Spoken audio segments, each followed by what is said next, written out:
The Ford government has run out of cash for the $10 a day childcare program. Without an infusion of federal funds, parent fees could increase next year. And Ontario's education minister says negotiations with Ottawa have yet to begin. We got to get moving.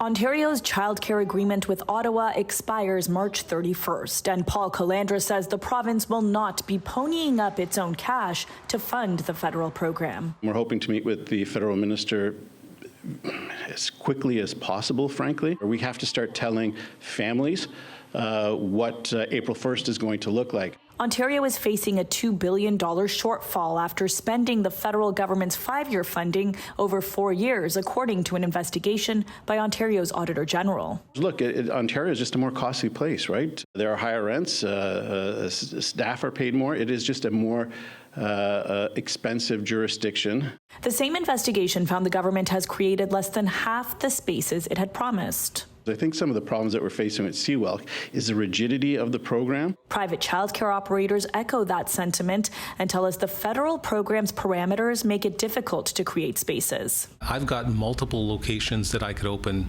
in the next 6 months.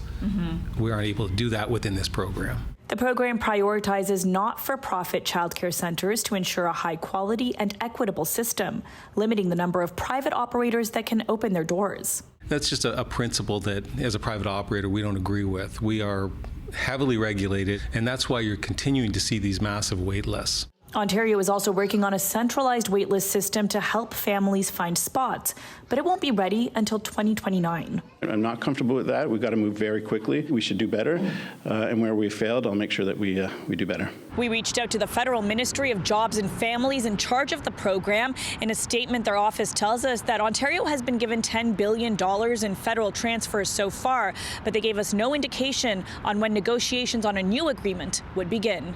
For City News, I'm Tina Yazdani.